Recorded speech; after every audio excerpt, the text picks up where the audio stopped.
Matahari sore menyengat aspal pasar Minggu, saat Letkol Purnakarta berjalan perlahan menyusuri trotoar dengan tongkat tuanya.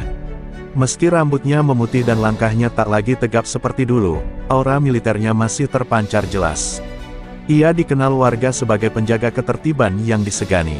Namun sore itu, yang ia hadapi bukan warga biasa, melainkan segerombolan pemuda ormas GRIB yang sedang memalak pedagang kaki lima.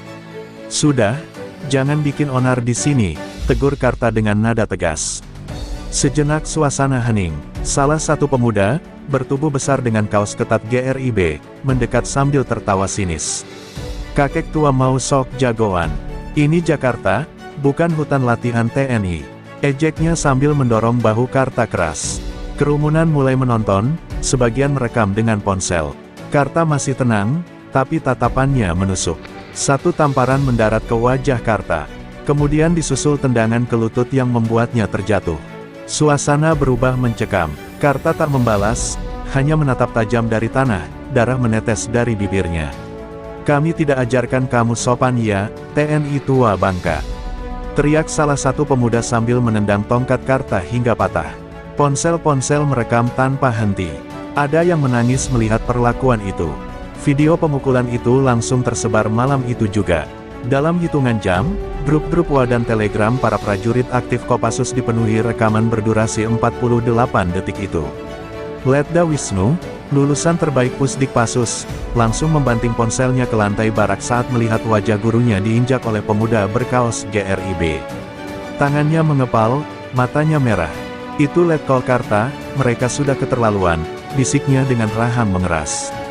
Di ruang bawah tanah markas Cijantung, Komandan Detasemen Khusus Kopassus memutar video yang sama di layar besar.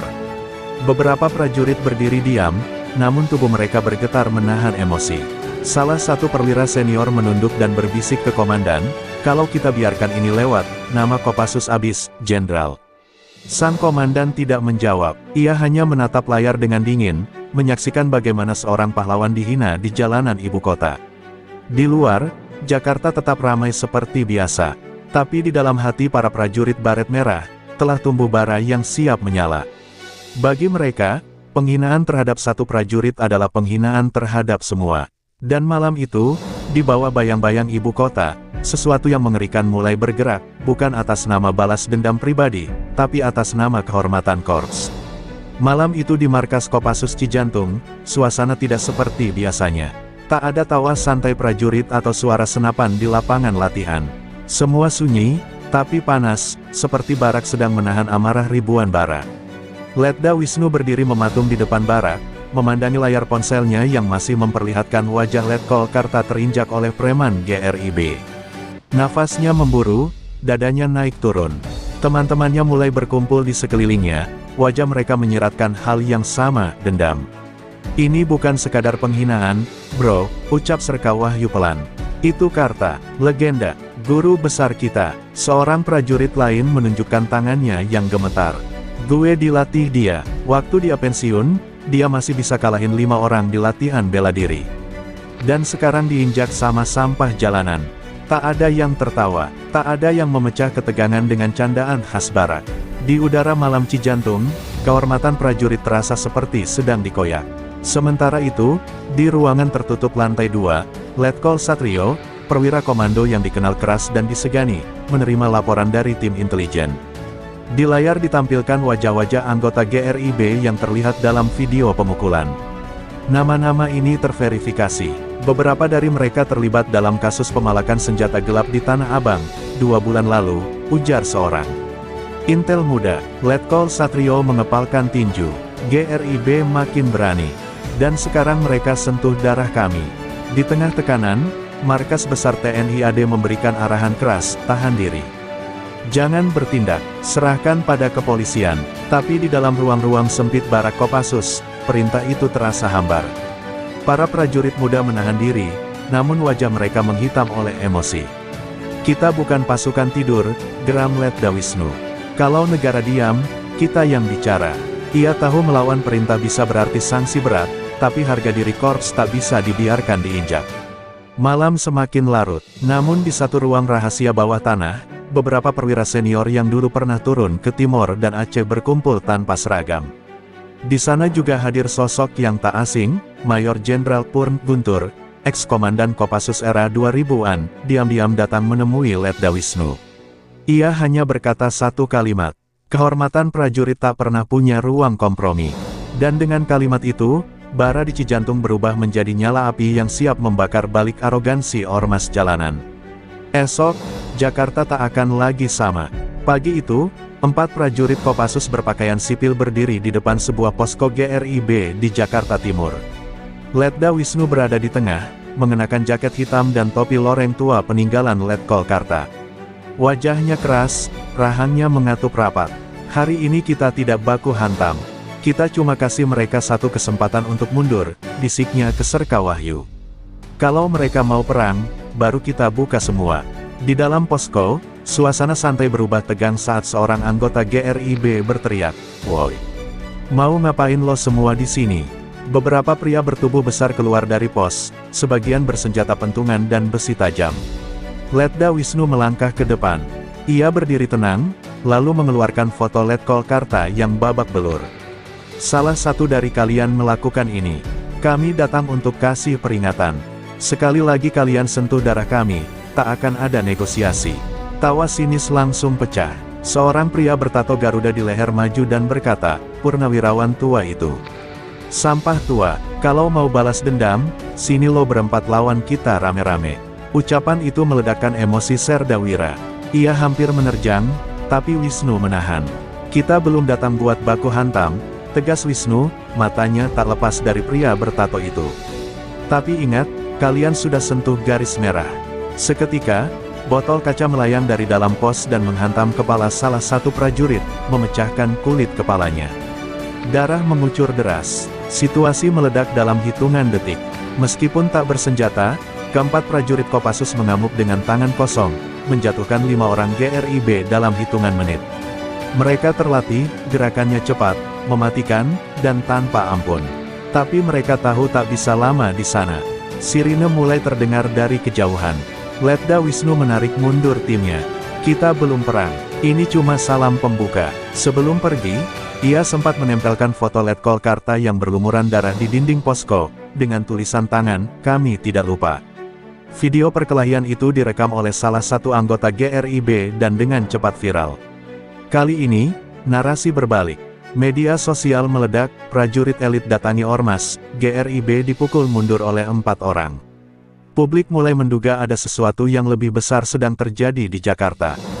Di markas Cijantung, amarah berubah menjadi strategi. Letkol Satrio mengumpulkan tim rahasia malam itu. "Kita sudah beri peringatan." Mereka jawab dengan darah. "Sekarang giliran kita yang bergerak, senyap, cepat, tanpa jejak. Kita bukan preman, kita Kopassus." Langit malam Jakarta tampak gelap tanpa bintang. Di sebuah rumah tua yang tampak tak berpenghuni di daerah Kramat Jati, 6 prajurit Kopassus berseragam hitam tanpa tanda pengenal duduk mengelilingi meja kayu reyot. Letda Wisnu memutar peta dan mencoret beberapa titik merah. Target utama, gudang senjata ilegal GRIB di Cakung. Informasi intelijen menyebutkan mereka mulai menyelundupkan senjata api rakitan dari luar Jakarta. Mereka siap perang. Operasi ini tak resmi, tak ada logistik dari satuan, tak ada dukungan markas. Tapi mereka tidak peduli. Ini bukan soal protokol, ini soal harga diri. Letda Wisnu menatap rekan-rekannya satu persatu. "Kita tak akan membawa senjata api. Senjata kita malam ini, senyap, cepat, habis, lalu hilang. Jangan bunuh, tapi bikin mereka paham siapa yang sedang mereka lawan." Serka Wahyu tersenyum dingin, mengangkat sarung tangan hitamnya. Sudah waktunya mereka merasa takut. Malam itu juga, pasukan kecil itu bergerak. 2 motor trail dan 1 mobil pickup tua meluncur menembus gelapnya Cakung. Gudang GRIB yang dijaga 6 orang tampak lengah. Mereka tak tahu malam itu yang datang bukan polisi, bukan preman saingan, tapi pasukan hantu kota. Dalam waktu kurang dari 8 menit, penjaga gudang dilumpuhkan satu persatu. Senyap, tanpa suara tembakan, sebuah granat asap dilempar ke dalam gudang, lalu api menyala dari jerigen bensin yang sudah disiapkan. Ledakan kecil mengguncang area industri. Gudang meledak bersama tumpukan senjata, motor, dan logistik GRIB. Di dinding luar gudang yang hangus terbakar, tertulis pesan dengan cat semprot merah. Harga diri memiliki bayangan. Kami adalah bayangan itu. Keesokan harinya, GRIB gempar. Belum ada yang mengaku bertanggung jawab. Polisi datang terlambat dan tak menemukan sidik jari atau saksi. Tapi para petinggi GRIB tahu, ini bukan kerjaan preman. Ini terlalu rapi, terlalu efisien. Di markas mereka, muncul ketakutan untuk pertama kali. Kalau mereka bisa masuk ke gudang kita tanpa suara, mereka juga bisa datang ke rumah kita, gumam salah satu koordinator wilayah. Sementara itu, di ruang bawah tanah markas Cijantung, Letkol Satrio menerima laporan dari Letda Wisnu. Ia hanya mengangguk, lalu mematikan lampu. Kalian baru mulai, ucapnya pelan. Tapi mereka belum tahu apa itu benar-benar sakit. Di luar, Jakarta masih tampak biasa. Tapi di balik bayangan ibu kota, konflik senyap telah berubah menjadi perang kehormatan. Pukul 2 dini hari, suara motor menderu kencang di gang sempit daerah Lenteng Agung. 5 pria berbadan besar, mengenakan jaket GRIB, berhenti di depan rumah sederhana milik Serka Wahyu. Mereka tak bicara banyak, 2 di antaranya membawa molotov. Sisanya memegang parang dan pentungan besi. Tanpa pikir panjang, mereka melempar botol api ke jendela rumah, lalu mendobrak pagar depan. Istri Wahyu menjerit dari dalam. Anak perempuannya yang baru berusia 6 tahun menangis histeris. Api mulai melahap bagian dapur saat Wahyu muncul dari dalam, hanya mengenakan kaos dalam dan celana pendek, wajahnya berlumuran asap. Melihat anak dan istrinya dalam bahaya, ia menerjang keluar, tangan kosong. 1 lawan 5, tapi inilah perbedaan tentara dan preman. Wahyu tahu cara melawan untuk bertahan hidup. 2 penyerang langsung tumbang terkena hantaman lutut dan siku. Tapi parang tajam sempat menyayat pundaknya, membuat darah memancar deras. Tetangga mulai berteriak, sirene mobil patroli mulai terdengar dari kejauhan. Para penyerang kabur dalam gelap, meninggalkan jejak darah dan rumah yang setengah hangus. Wahyu berdiri terlatih, mendekap anaknya yang menangis. Matanya tidak merah karena asap, tapi karena api yang lebih panas di dadanya, dendam. Malam itu, satu pesan jelas disampaikan GRIB, mereka tak akan diam. Mereka juga bisa menyerang, bahkan ke rumah prajurit. Keesokan harinya, berita penyerangan rumah prajurit aktif mulai menyebar, meski media arus utama mencoba meredam. Namun di grup-grup internal Kopassus, kabar itu menyebar seperti ledakan. Mereka sudah masuk ke rumah kita, ujar Letda Wisnu dalam rapat darurat bawah tanah. Mereka sudah sentuh keluarga kita. Tak ada lagi diskusi, tak ada lagi diplomasi. Ini bukan sekadar soal kehormatan lagi. Ini perang. Letkol Satrio turun tangan langsung. Kita mainkan permainan mereka, tapi dengan cara kita. Malam ini, kita kirim pesan yang tidak bisa mereka lupakan. 4 regu bayangan dibentuk. Tugas mereka bukan menyerang markas GRIB, tapi menghancurkan simpul-simpul jaringan mereka, tempat latihan, gudang logistik, titik rekrutmen. Dan malam itu, Jakarta membara. 4 titik terbakar nyaris bersamaan. 15 anggota GRIB dilarikan ke rumah sakit. Polisi bingung, tak ada saksi, tak ada rekaman, hanya bayangan hitam yang muncul lalu lenyap. Sementara Jakarta tampak tenang di permukaan, jalanan ibu kota telah berubah menjadi medan perang senyap antara kehormatan dan arogansi. Dan belum ada tanda-tanda siapa yang akan berhenti lebih dulu. Yang pasti, darah telah tumpah. Dan darah, selalu minta balasan. Malam-malam Jakarta mulai terasa asing. Polisi patroli mulai enggan memasuki wilayah yang sebelumnya menjadi basis GRIB. Di satu sisi, anggota-anggota ormas itu kini diburu bayangan. Di sisi lain, publik bingung, kenapa kekerasan jalanan tiba-tiba meningkat tapi tak pernah masuk berita utama. Semuanya terjadi diam-diam, dan mayat-mayat ditemukan pagi hari dengan luka bersih dan posisi tubuh seperti tertata. Ini bukan kerjaan geng biasa. Ini kerjaan profesional. GRIB, yang awalnya besar kepala karena hubungan dekat dengan beberapa elit politik, mulai terdesak. Mereka tahu, ini bukan operasi aparat resmi, melainkan operasi tanpa seragam. Tapi justru karena itulah mereka tak bisa membalas langsung. Mereka mulai membayar kelompok eksternal, ex-napi, preman bayaran, bahkan kelompok separatis dari luar Jakarta, untuk ikut dalam perburuan prajurit Kopassus dan keluarganya. Ini bukan lagi tentang gengsi, ini tentang bertahan hidup.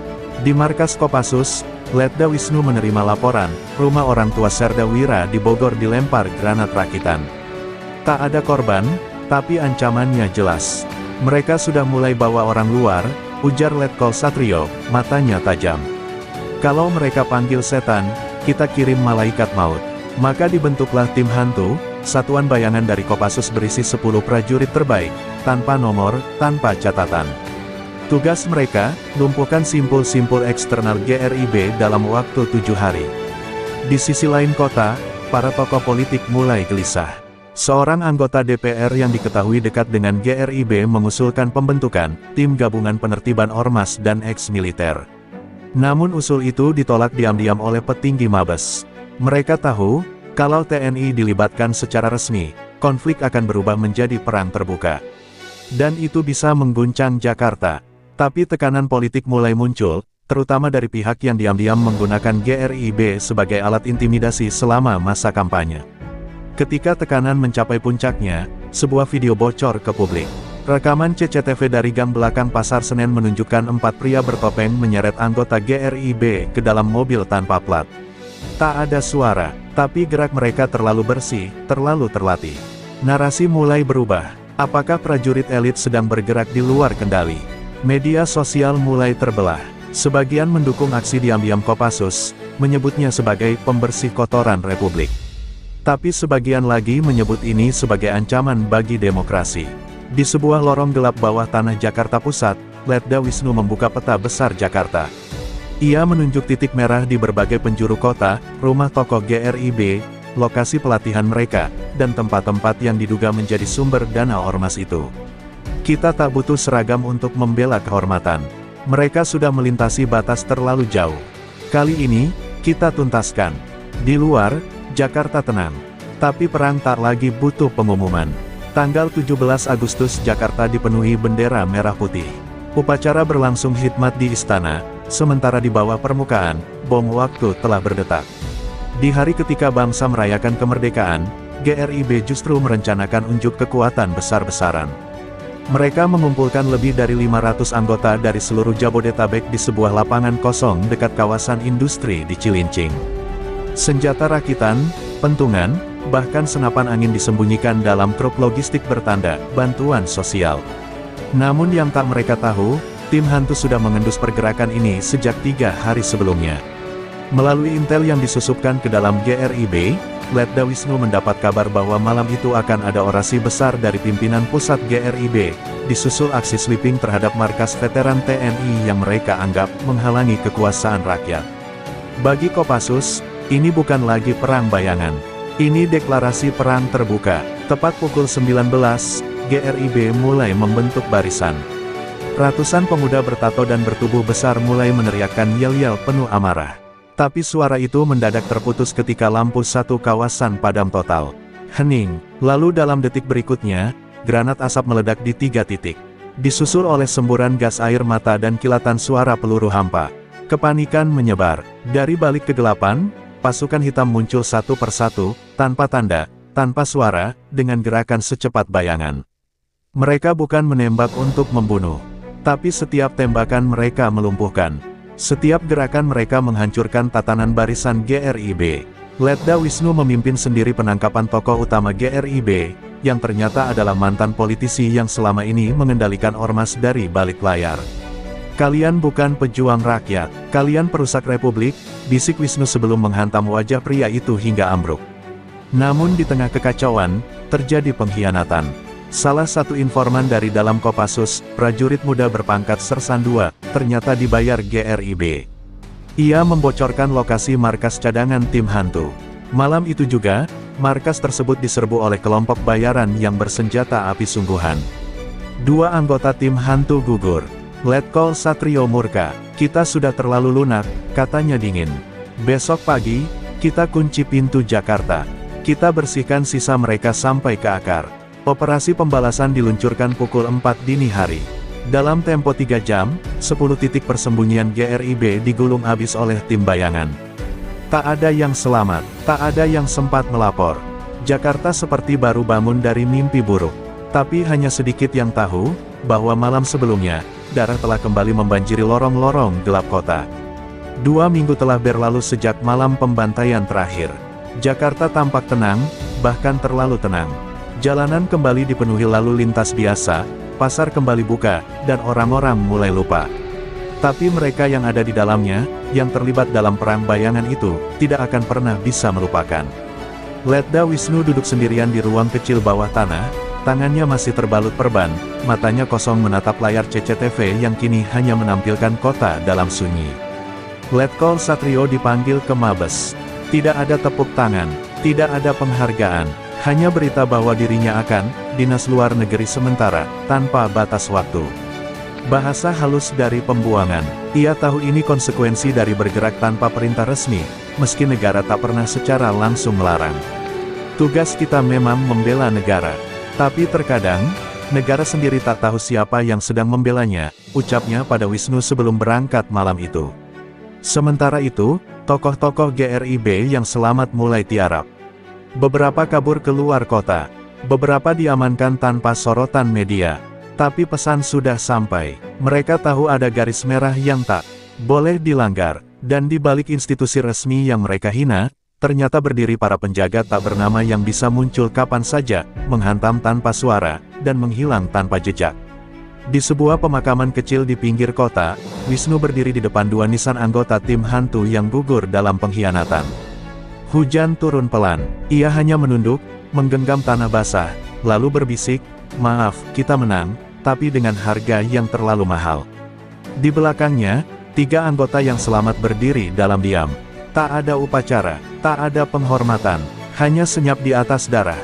Konflik mungkin sudah mereda, tapi luka tetap membekas. Beberapa veteran ormas yang selamat mulai membentuk jaringan bawah tanah baru. Mereka belajar dari kekalahan, jangan tampil terang-terangan, jangan melawan frontal. Tapi diam-diam, bibit konflik baru sedang tumbuh di lorong-lorong gelap kota. Kota ini tak pernah benar-benar damai. Ia hanya beristirahat sejenak, dan di tempat tersembunyi, para prajurit tak berseragam tetap siaga. Mereka tak butuh perintah, tak butuh tepuk tangan. Mereka tahu, selama negara ini masih memiliki bayangan, musuh pun akan selalu takut untuk benar-benar keluar dari kegelapan.